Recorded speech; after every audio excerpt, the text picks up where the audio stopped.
wa ma arsalnaka illa rahmatan lil alamin. Jadi sebenarnya kalau ditanya misi apa kita, wa ma arsalnaka illa rahmatan lil alamin. Surat Al-Anbiya ayat 107.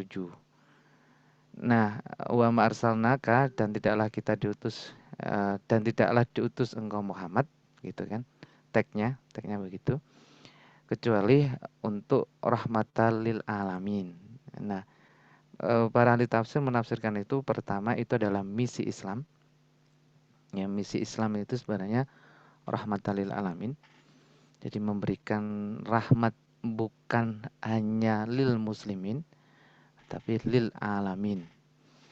Misi arti berikutnya itu adalah misi Nabi Muhammad. Jadi Nabi Muhammad itu mempunyai misi rahmatan lil alamin. Apanya yang rahmatan lil alamin? Itu memberikan rahmat bagi seluruh alam. Yang kedua, yang risalah yang dibawa oleh Nabi Muhammad itu juga memberikan rahmat untuk seluruh alam.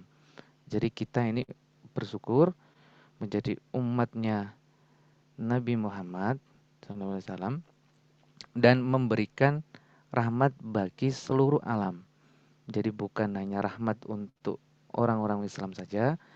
Jadi kita lahir ya bertemu dengan orang non Muslim itu kita anggap podo sama kaumnya Nabi Muhammad. Itu ahli tafsir mengatakan sama.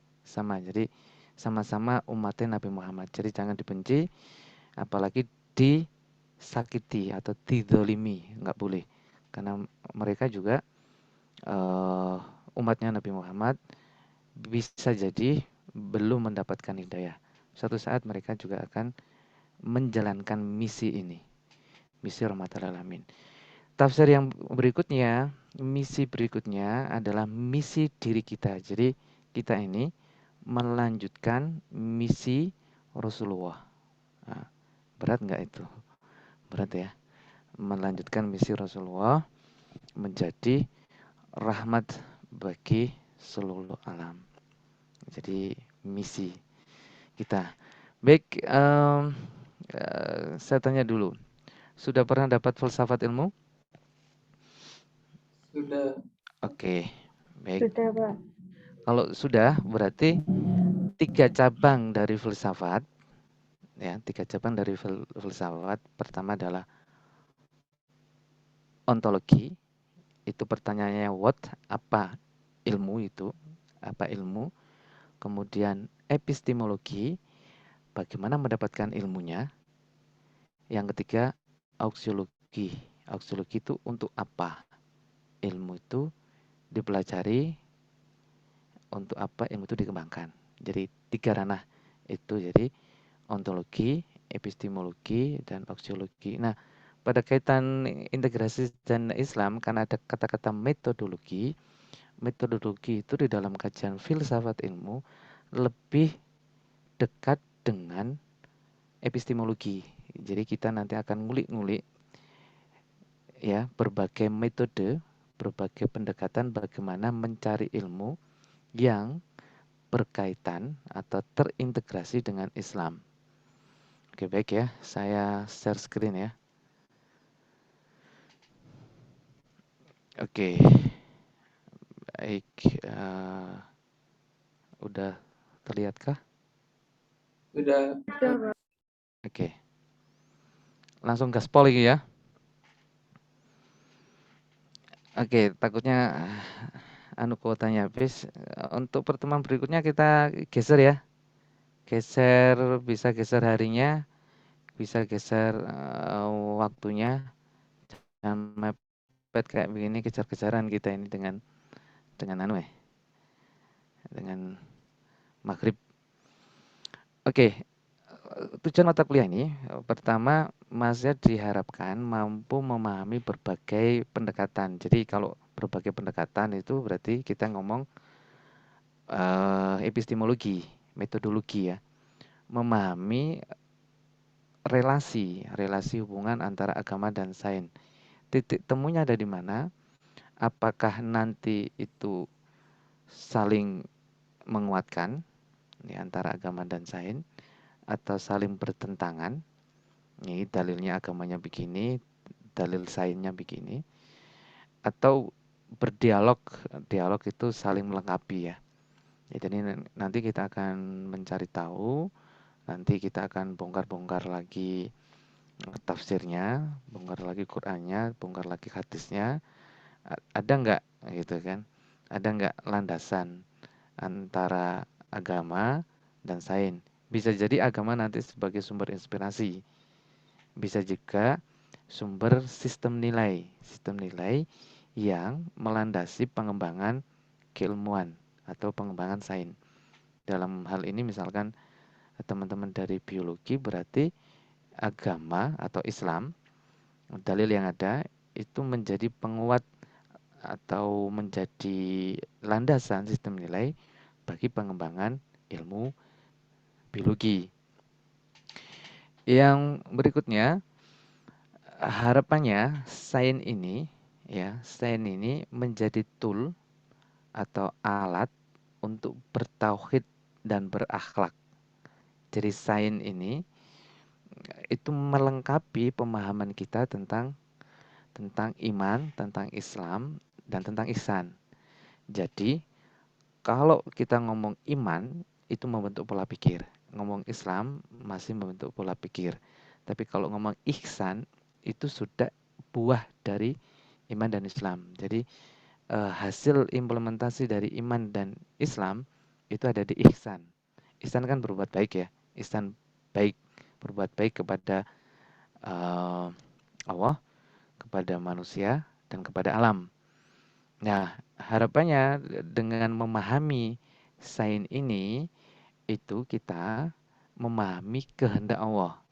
Jadi orang yang berilmu itu sebenarnya dalam rangka memahami kehendak Allah. Jadi doanya kan kita minta diberikan pemahaman ilmu supaya kita memahami kehendak Allah. Jadi kalian bertugas memahami ilmu biologi untuk memahami kehendak Allah. Karepe Gusti Allah ki piye? Kan gitu. Gitulah kira-kira gitu. Kemudian mahasiswa diharapkan termotivasi dalam membangun keterpaduan antara Islam dan sains. Karena sebenarnya Islam tidak mengenal dikotomi. Dikotomi itu ini ya, pemisahan antara ini urusannya agomo, ini urusannya pengetahuan, enggak, tetapi keterpaduan. Ya. Nah, jadi dalam mata kuliah ini nanti ya kita disodori fenomena sains ya, kemudian fenomena di ayat. Jadi bahasa lainnya gini, membaca alam, membuka kalam. Paham ya? Membaca alam, alam kan alam kauniyah ini. Jadi alam-alam alam semesta ini bagian dari ayat-ayat Allah. Ya, ayat kita jangan menganggap bahwa ini cuma hanya sekedar hamparan alam semesta, tapi itu adalah bagian dari ayat-ayat Allah. Jika kita tidak memahami ayat-ayat Allah di alam, terus kemudian kita seenaknya, gitu kan, maka sebenarnya kita lagi mendolimi diri sendiri. Jadi kita merusak alam berarti mendolimi diri sendiri. Kata lainnya, kalau kita merusak alam, itu berarti bunuh diri massal, kan gitu. Oke, jadi kita memahami kehendak Allah melalui sains-sainsnya atau biologinya, itu digunakan sebagai alat ya untuk kita mempunyai kesadaran ya, kesadaran dalam memahami alam. Ya, begitulah. Jadi kalian menjadi ulama atau ulama peradaban, tapi nanti di bidang biologi. Gitu kira-kira ya. Berat kan? Salah sendiri masuk UIN ya. Makanya kalau di kampus lain nggak ada kayak gini nih. Oke, jadi itu gambaran singkat perkuliahan kita. Nah, beratnya perkuliahan ini nanti kita akan diminta untuk menyodorkan dalilan ayat, kemudian cari bagaimana mengintegrasikan. Kalau integrasi simpelnya gini, integrasi itu kan keterpaduan ya, keterpaduan relasi hubungan ya, keterpaduan. Jadi kita memahami keterpaduannya. Ya, keterpaduannya itu apakah nanti dia tidak cocok atau saling melengkapi atau bagaimana, nanti kita akan kulik. Nah, tapi menurut saya tidak ada ayat dari Al-Quran yang tidak sesuai dengan fenomena sains. Ya, sains kan sifat kebenarannya kan relatif. Bisa jadi apa yang saat ini ditemukan dalam sains yang seolah-olah bertentangan dengan ayat Al-Quran, tapi nanti ujung-ujungnya nanti dicarikan dari fenomena sains yang lainnya kan sifatnya relatif, bisa berubah. Kalau sifat kebenaran dari uh, ayat Al-Quran kan mutlak ya. Oke, nah ini yang harus dipahami teman-teman, bahwa manusia adalah makhluk pencari makna. Ya, makhluk pencari makna. Jadi disinilah titik poinnya kebijaksanaan itu muncul. Nah, perjuangannya ketika kita memahami atau mencari makna itu ya butuh ilmu. Pertama butuh ilmu, kemudian kejernihan hati. Nah, kalau nggak dapat ini, jadinya nanti kita malah menjadi troublemaker ya, atau part of the problem. Jadi kita bagian dari masalah. Jadi suka ngulik-ngulik ayat, tapi ujung-ujungnya nanti malah uh, uh, berdampak buruk bagi orang, bahkan bagi lingkungan. Jadi gitu. Nah, sulit memaknai fenomena secara holistik. Orang itu memahami secara parsial. Misalkan kita ambil contoh tentang kesehatan holistik.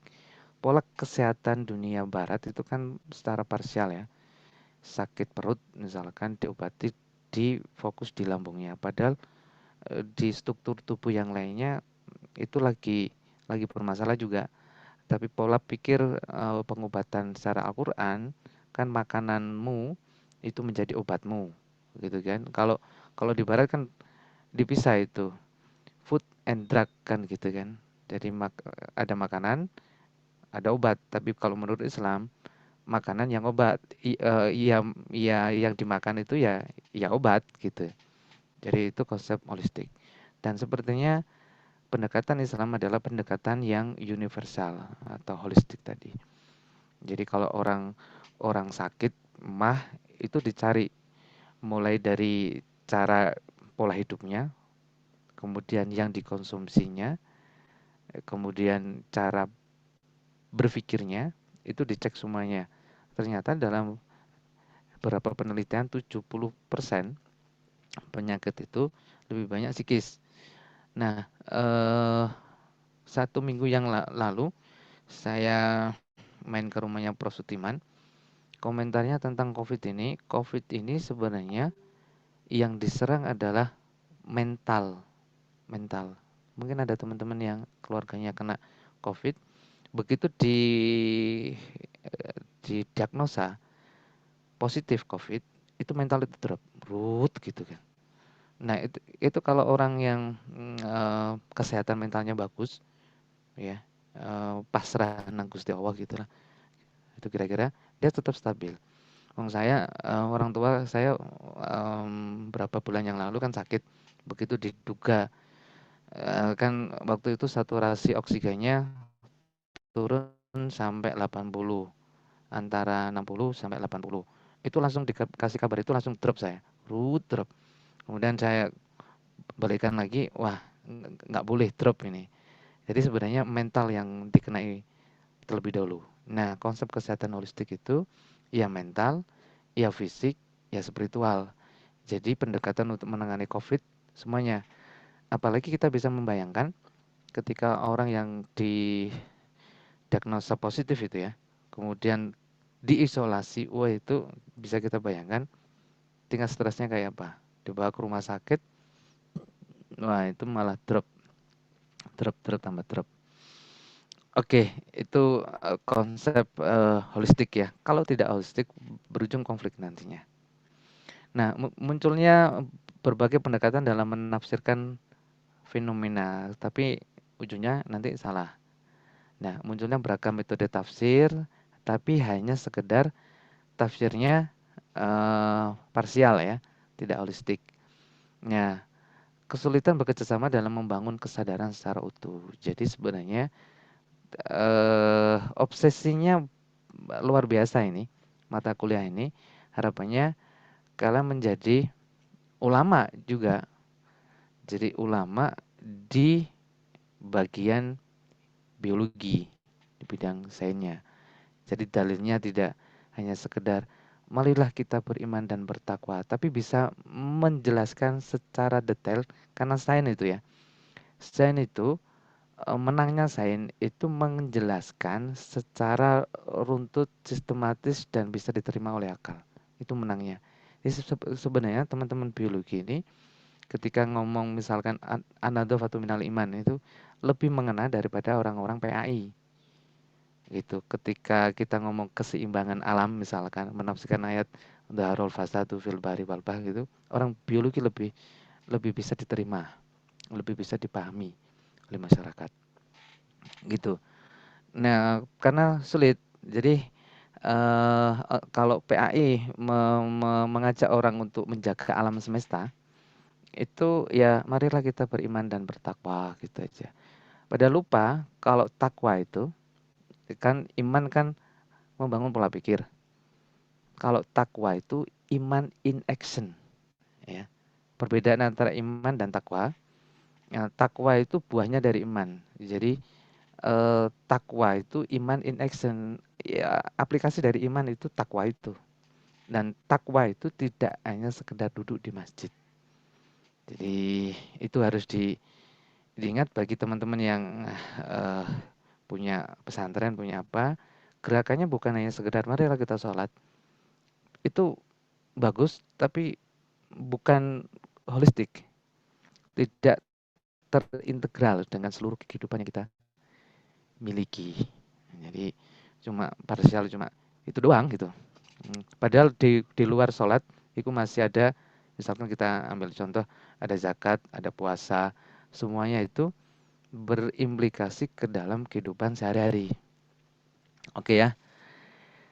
Ini asumsi problem keilmuan, mengapa kita harus mendialogkan terintegrasi antara Islam dan sains gitu ya. Ada dikotomi antara agama dan umum gitu kan. Ada problem single entity, jadi problem ideologi, apakah ini bisa diislamkan atau digabung dengan Islam atau tidak. Ya, ada konsep positivisme, ada konsep sekularisme sains, dan nanti kita akan bahas di masuk di dalam topik-topik pembahasan perkuliahan. Ini kan hanya pengantar ya. Kemudian nanti kita akan bahas tradisi epistemologi atau metodologi dalam Islam. Kita mengenal Bayani, Burhani, Irfani ya. Bayani ku kajiannya tentang teks nas Al-Quran, dogma, normatif ya, doktriner. Kalau Burhani ini pendekatannya rasional. Jadi sebagian ahli tafsir ada yang menggunakan tafsir seperti ini. Kemudian Irfani ini adalah pengalaman batin, bisa berupa intuisi nantinya atau basirah, atau kalau bahasa orang Kejawanya apa, indigo gitu kan, atau waskita gitu. Kalau bahasa bahasa tasawufnya nanti ketemu makrifat. Makrifat bukan hanya mengenal Allah tetapi memahami sifat-sifat Allah di dalam alam semesta. Wah, berat ini nanti. Oke, nanti pelan-pelan kita akan membahas itu. Berat ini tapi saya kira teman-teman sudah siap dan sudah semester 5 ini. Oke, nanti kita akan bahas seperti ini. Jadi ada konsep fikih, ada konsep syariat gitunya.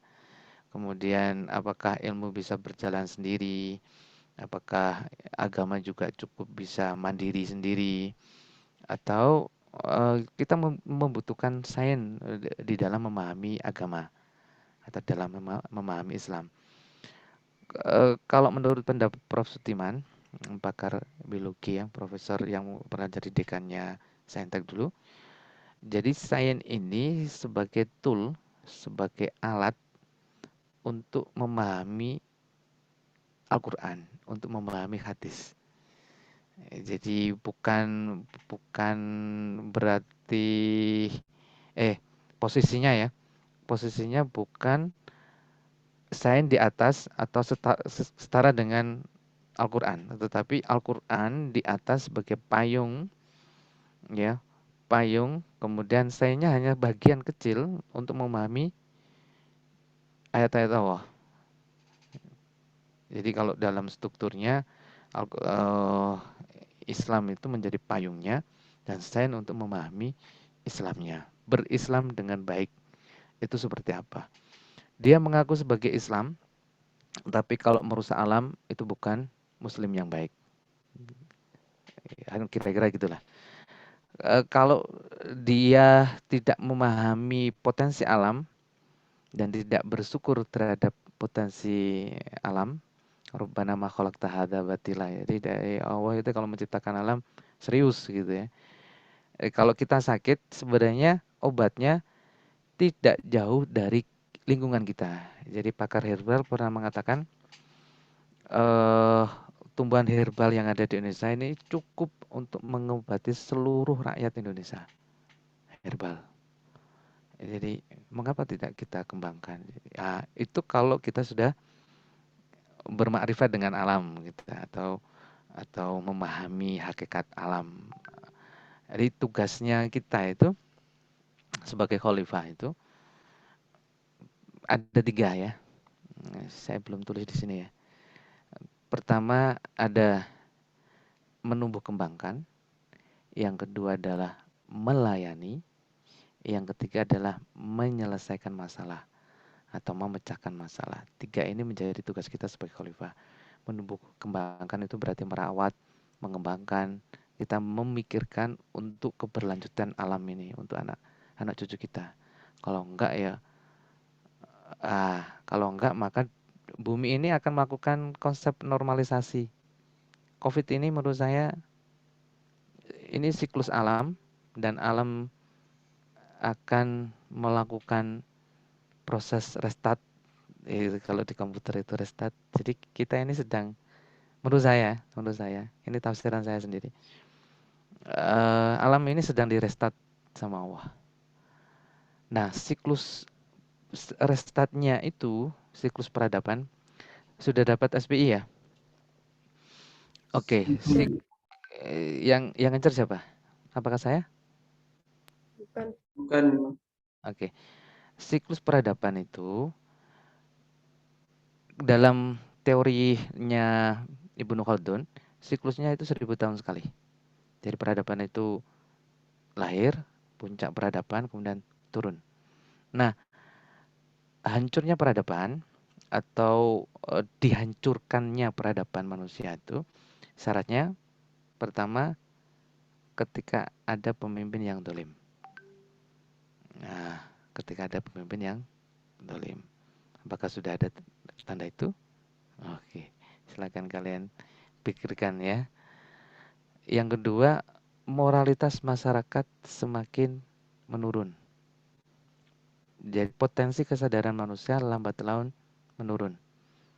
Itu berarti kita sedang berada di ujung restart, dinormalisasikan. Yang ketiga, alam ikut-ikutan berdakwah. Alam ikut-ikutan berdakwah karena angel dikandani, akeh wong ruwet gitu kan.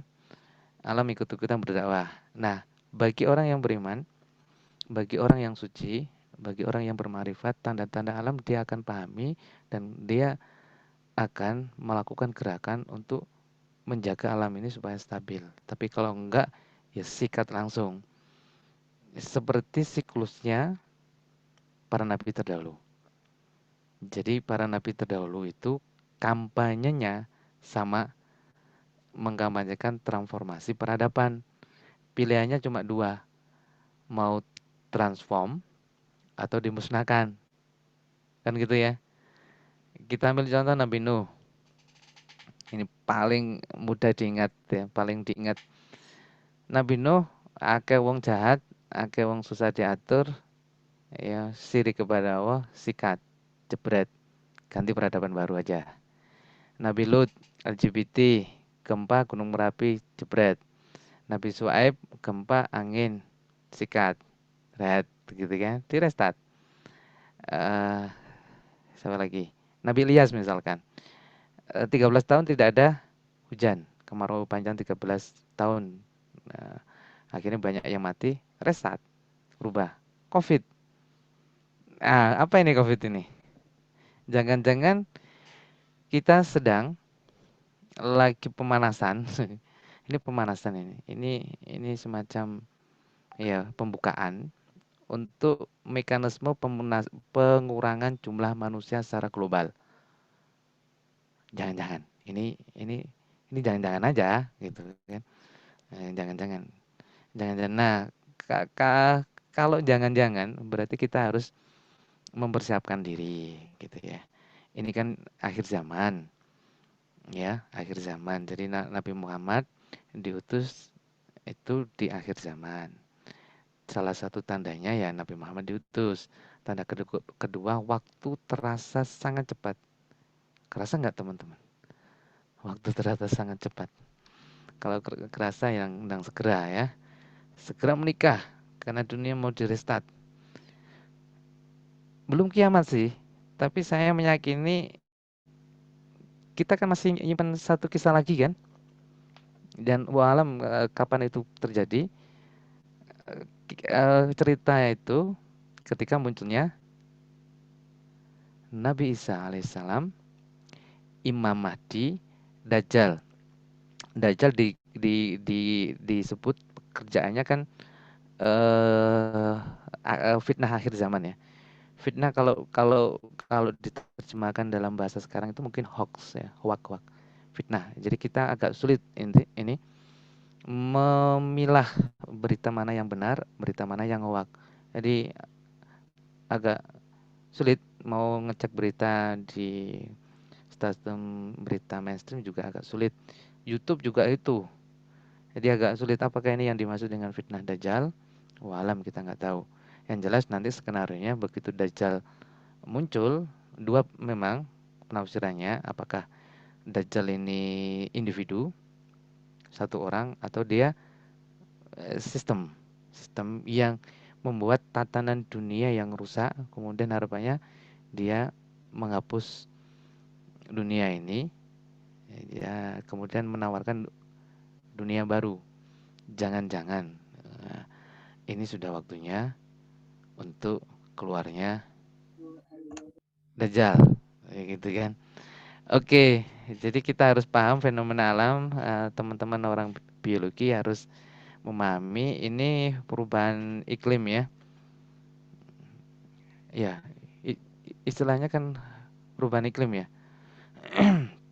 Kemudian COVID, terus apalagi, tapi yang paling mengerikan laju kerusakan, laju entropi itu menurut saya yang paling mengkhawatirkan bagi saya adalah perubahan dari sisi sosial masyarakat. COVID ini berubah semua. Berubah, struktur ekonomi berubah, kegiatan sosial masyarakat berubah dan lain sebagainya. Nah, untuk itu dua kemampuan yang harus kita miliki. Pertama adalah kemampuan beradaptasi. Terserah kalian melatih dirinya seperti apa ya. Iki pesan nih, pesan langsung tak kasih pesan. Siapa tahu besok di restart. Kita nggak tahu. Satu kemampuan beradaptasi, nggak tahu piye carane kalian lihat di YouTube atau di mana kemampuan beradaptasi, cara berpikir mulai kreatif dan lain sebagainya. Yang kedua adalah kemampuan survive. zamannya COVID, yang survive, yang kreatif, dia yang selamat. Gitu. Jadi 2 kemampuan silakan kalian latih. Itu beradaptasi dan survive. Beradaptasi, kita beradaptasi. Ini bagian dari beradaptasi ya. Pola seperti ini bagian beradaptasi, kemudian ada yang survive-nya dengan cara menanam di rumah, kemudian jualan online dan kalau enggak stres. Saya lihat di perkotaan itu banyak yang stres, banyak ruko tutup, banyak ini tutup, chaos pertama menurut saya di perkotaan. Di kampung aman karena survive-nya lebih bisa. Oke, itu pengantarnya. Berikutnya saya jelaskan sedikit tentang ini ya, silabusnya. Oke, sudah terlihat? Sudah, Pak. Oke, tugasnya cuma 2. Tugas makalah individu, kemudian tugas UAS. Itu doang. Tugas makalah individu, kan kita ada topik-topik nih. Ini pengantar perkuliahan ini sudah saya jelaskan tadi. Kemudian kelompok, nanti kita bikin ini berlaku individu ya. Berlaku individu, silakan kalian pilih-pilih di sini, terserah nanti mekanismenya rebutan di grup atau bagaimana nanti. Ya. Nanti cuma sampai 6 ini, sampai topik 6 ini. Ya. Sampai topik 6 ini implementasi dan kebijakan model-model integrasi. Terus yang 7 ini saya yang jelasin nanti belakangan, tapi kalau ini ya, ini nanti tugas UAS. Kelihatan ya? Telah ayat-ayat Quran dan hadis terkait tema-tema biologi, nanti kalian ini tugas UAS. Ini saya tulis di sini aja. Ini UAS. Nah, yang ini nanti kalian bagi, saya nggak tahu pembagian ini benar apa tidak. Kalau benar, kalian bagi kelas ini menjadi 5 grup untuk tugas UASnya. Membahas masalah manusia dan lingkungan, tumbuhan, hewan, genetika. Mungkin sama ya. Ekologi sama lingkungan sini ya. Mungkin ini bisa di-drop. Yang nomor E ini bisa di-drop menjadi manusia dan lingkungan, dunia tumbuhan, dunia hewan. Ada genetika, nanti ada mikrobiologi, mikro atau makro ya. Makro. Nah, nanti ini tugasnya yang UAS ini dikumpulkan ya, nanti disiapkan, kita kumpulkan bersama-sama jadi buku nanti bersamaan dengan yang atas-atas ini. Jadi dikumpulkan lagi, nanti di print out, dikirimkan ke saya di kantor. Nah, cara membahasnya, misalkan ini ada berapa sih orangnya?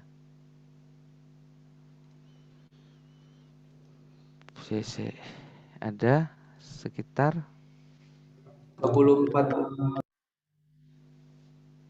23, Pak. 23. Oke, silakan bagi sendiri. Bisa jadi poin 1 ini nanti dibagi 2 orang secara dikotomi ini, kemudian yang B. Jadi ini poin 1 ini 2 orang. Tugas qualify ini bisa 1 orang. Nomor 3 ini bisa 1 orang atau 2 orang, nggak apa-apa. Diatur. Nah, ini pemikiran tokoh-tokoh ini satu-satu ya. 1 orang bahas nakwib, 1 orang roji, Yaudin Sadar, ini satu-satu ya. Satu-satu orang.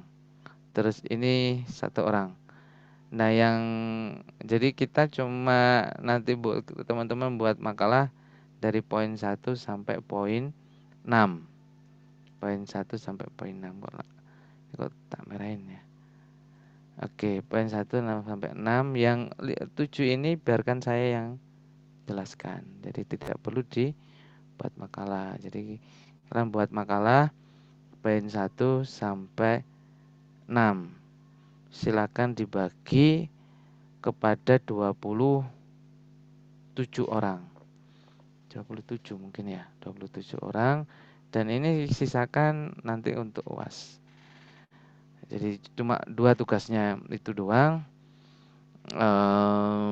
Kegiatannya terserah nanti kita pakai Zoom begini terus. Kalau menurut saya diselang-seling ya. Kadang Zoom, kadang enggak gitu ya. Itu aja. Apalagi ya?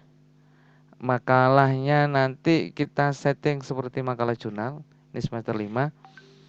Di setting makalah jurnal, jadi ada abstrak, kemudian itu ya, panjang tulisan maksimal 20 halaman. Footnote dengan teknik footnote ya, dengan teknik footnote. Cukup bisa, buku-bukunya terserah, nanti juga saya kirimnya ada berapa buku yang bisa dibaca-baca ya. Nanti dibuat kayak gini, sejarah perkembangan sains dan Islam itu siapa saja yang membuat, ya bla bla bla sampai tokoh-tokohnya.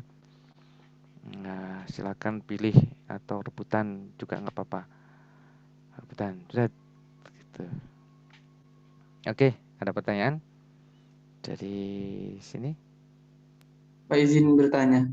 Ya, silakan. Ini izin bertanya tentang metode, Pak. Kan biasanya jurusan biologi UIN Malang itu dikenal dengan di mana laporannya itu dikaitkan langsung, diintegrasikan langsung dengan Al-Quran. Nah, selama ini yang saya alami sendiri, untuk mengintegrasikan Al-Quran dengan topik laporan, biasanya saya mengalami kesulitan, Bapak. Kadang kita asal comot ayat, tapi kita tafsirin sesuai kita sendiri. Nah, setelah dicek kayak di web tafsir, ternyata penafsirannya beda. Mungkin dari Bapak ada metode atau cara yang mudah supaya memang sesuai dengan tafsirnya seperti itu. Oke, itu nanti ya. Jadi ada tahapan ya. Tapi nggak apa-apa. Saya jelaskan dikit. Tahapannya begini. Cari kata kunci di dalam Al-Qur'an. Cari kata kunci di dalam Al-Qur'an. Misalkan kita membahas masalah lingkungan, maka cari kata kunci ya, misalkan tumbuhan gitu ya. Tumbuhan, maka kita cari kata kunci. Jika tidak ketemu kata kuncinya, ya, pertanyaannya jika tidak sesuai dengan topik, misalkan kita lagi membahas semut, tapi semutnya serangga ya, serangga, tapi kita babnya adalah keanekaragaman serangga gitu ya. Kemudian kita ambil satu ayat tentang semut, tapi diambilnya surat semut yang bercerita tentang Nabi Sulaiman. Itu kan nggak nyambung. Maka kita cari, selain kata kunci yang nggak ketemu, maka kita cari bil makna, jadi maknanya. Tahap kedua adalah mencari makna. Topik penelitian yang kita bahas itu apa, tujuannya apa, manfaatnya apa, cari ayat tentang pemaknaan itu. Saya nanti saya share materi saya yang keberapa itu tadi ya. Itu jadi bil makna, cari maknanya, cari pesannya. Jadi sebenarnya fungsi di Al-Qur'an ini, di hadis ini adalah menjadi sistem nilainya, sistem nilai. Sistem nilai itu pedoman kita untuk mengembangkan ilmu. Ya, pedoman kita untuk mengembangkan keilmuan. Jadi tidak harus. Jadi kalau kalian cari kata kunci, misalkan membahas serangga, membahas semut, kemudian cari ayat tentang Nabi Sulaiman, bisa jadi nggak nyambung. Itu banyak saya bimbing skripsi, saya coreti, iki opo, bahas opo, penjelasannya opo kan gitu kan, nggak nyambung. Ya, nggak nyambung, akhirnya yo gitulah gitu. Jadi kalau membahas latar belakang gitu, latar belakang kan yang melatar belakangi tentang di penelitian. Mending kita mengacu kepada misalkan ayat-ayat yang umum ya, misalkan tentang ayat tentang menjaga lingkungan, keseimbangan, kerusakan alam. Jadi itu keanekaragaman bisa kita ambilkan ayat dari keseimbangan alam. Misalkan tentang dunia tumbuhan, kita cari tumbuhan mingkuli yaujin karim, tumbuhan-tumbuhan yang baik. Tumbuhan yang baik itu punya fungsi dua, bisa jadi rezeki, bisa jadi obat. Jadi walaupun topik kita itu tentang misalkan microcutting ya, microcutting atau kultur, tapi kita cari mengapa kita membudidayakan itu, kebermanfaatannya apa. Jadi habis kalau nggak ketemu kata kuncinya, termnya, kata-katanya, nggak usah terfokus ke kata-katanya, dibuang aja itu, cari yang semakna ya. Kalau nggak ketemu semakna, semaksud dengan ayat, dengan sains, cari yang bawah manfaatnya. Jadi memang tahapannya 3. Saya nanti cari penjelasannya dari itu. Oh, ini agak lengkap ini. Saya share aja. Ngatasi apa enggak ini? Di sebentar. Itu sepertinya ada di sini. Ini agak lengkap, agak panjang. Agak panjang ceritanya. Ini memang file lama, file yang tempo hari. Ini gua agak banyak, tapi nggak apa-apa, nanti kita olah-olah lagi ya. Oke.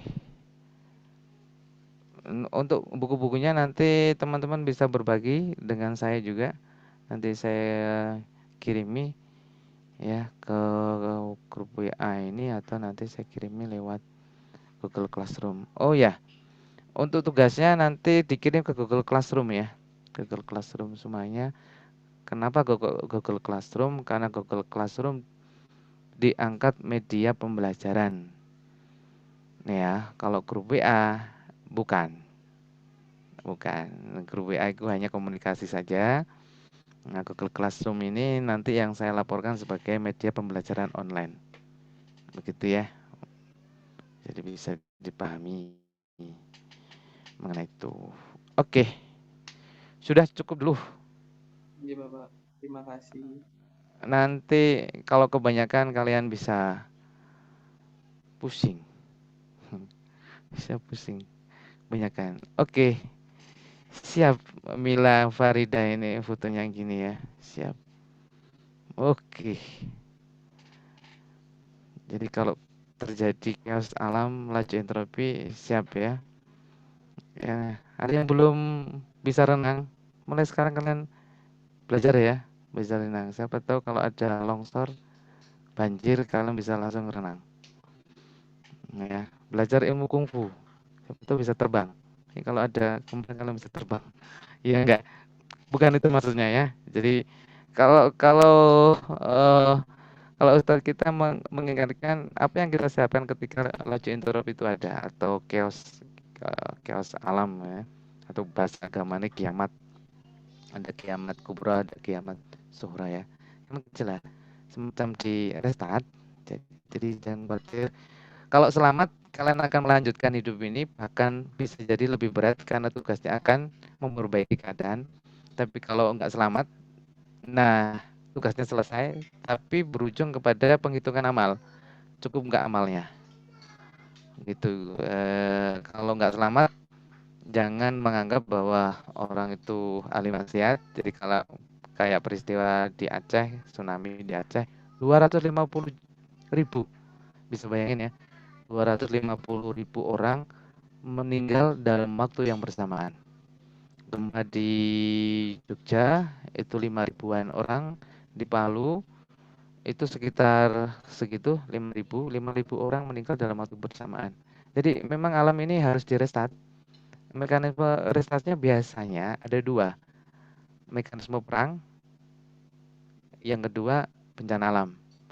Kalian kira-kira lebih siap yang mana?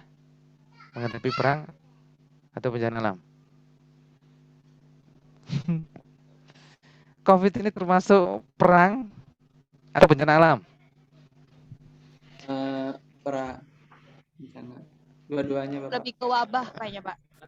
Iya, ada yang berspekulasi bahwa ini adalah biological war gitu ya, perang biologis. Ya, karena ini buatan manusia, rekayasa genetik akhirnya berujung kepada malapetaka. Memang tentunya ini semuanya karena Allah ya. Tapi jangan-jangan memang skenario-nya, behind the scene of God-nya, ya skenario-nya memang dibikin seperti ini. Jadi ada yang membuat virus, kemudian akhirnya berujung kepada ini. Dunia loh ini, bukan hanya itu. Kemudian terbuktilah hadis Nabi, nanti kalian akan menemukan masa di mana orang dilarang umrah, dilarang haji. Kejadian. Jangan-jangan memang akhir ya. Bukan akhir.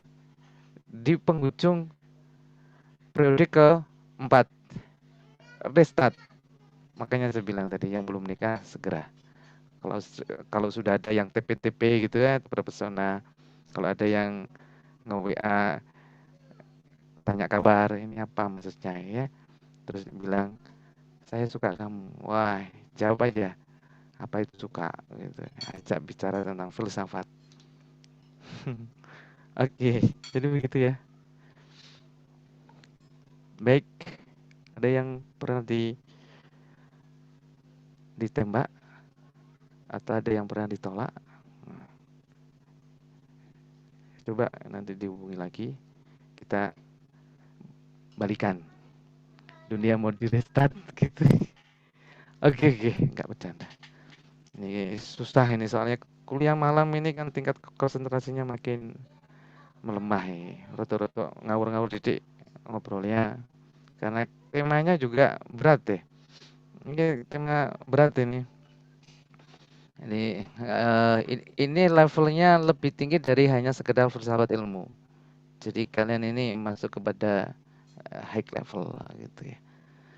Oke, salah sendiri masuk UIN ya. Makanya diajak bicara ya dalil ya sains gitu ya. Itu berat memang. Apalagi yang backgroundnya tidak dari pesantren, akan berjuang mati-matian. Nah, tapi itulah yang akan meningkatkan derajat kita. Orang berilmu itu akan diangkat derajatnya. Nanti kalian akan membuktikannya setelah lulus. Itu. Jika kalian punya ilmu, maka akan derajatnya naik. Jika cuma hanya sekedar ijazah, ya sama aja. Ya, jadi yang kalian cari bukan hanya lulus dapat ijazah atau lulus mata kuliah nilainya bagus, tapi pastikan bahwa kalian mendapatkan ilmu. Baik, itu aja. Jika ada pertanyaan nanti disambung lagi di grup WA atau mungkin kalau agak susah kita pertemuan lagi dan Zoom lagi. Untuk tugasnya, presentasinya kapan mulainya? Minggu depan. Kita akselerasi ya. Minggu depan kita presentasi ya. Kalau bisa pertengahan semester kita sudah selesai perkuliahan kita, nanti off. Jadi kita tidak usah menunggu sampai jatahnya perkuliahan kita selesai. Jatahnya perkuliahan kita itu sampai kapan itu? Lama gitu. Jadi pertemuan 8 kita off, kita fokus ngerjakan di tugas UAS. Gitu. Simpel, tugasnya cuma 2. Nanti bikin makalah seperti makalah individu, kemudian tugas UASnya juga individu. Wes itu tuh. Jadi tugas presentasi makalah itu mulai minggu depan itu, kelompok 1 itu kita anggap sebagai tugas mandiri plus tugas UTS. Ya. Begitu ya. Cukup bisa dipahami? Baik, saya nyantai ya, teman-teman yang mau ngopi silakan. Oh ya, nanti dipikirkan jamnya ya, mungkin bisa digeser harinya, jamnya, nanti disesuaikan dengan jadwal saya. Saya santai teman-teman, kalau mau ngopi silakan ngopi gitu. Misalkan kuliah di warung kopi ya, makan, tapi jangan bilang kalau lagi di kamar mandi gitu ya. Nggak apa-apa, nggak usah izin, silakan matikan kamera. Lah tadi saya ngajar semester 1, yang namanya mungkin semester 1 ya. Pak, mohon izin off cam, saya lagi BAB. Masya Allah. Oke, untung nggak dinyalakan kameranya di. Oke, ternyata ada kayak begitu. Oke lah, nggak apa-apa. Unik. Apakah ini uniknya mahasiswa Awin ya? Nggak tahu ya. Oke, maklum, semester 1. Mungkin masih belum bisa membedakan antara cewek cantik sama cowok ganteng gitu. Mungkin. Baik ya. Wah, ngelantur kemana-mana ini. Terima kasih atas perhatiannya. Insya Allah kita ketemu minggu depan. Nanti dibahas kembali waktunya kapan, dan medianya pakai apa nanti terserah. Terima kasih, semoga bermanfaat. Mohon maaf dan saya akhiri. Billahi taufiq wal hidayah. Wassalamualaikum warahmatullahi wabarakatuh.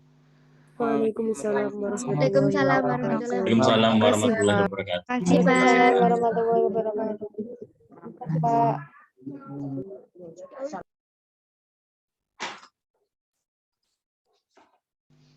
Foto bersama yang masih tersisa.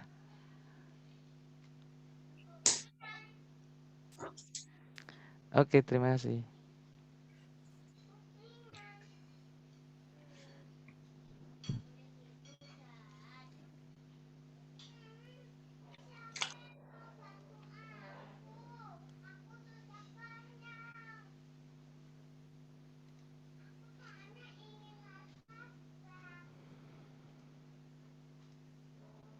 Sudah. Oke.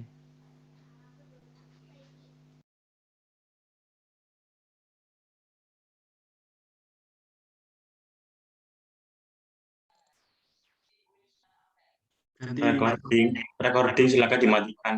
Oh iya, lali-lali.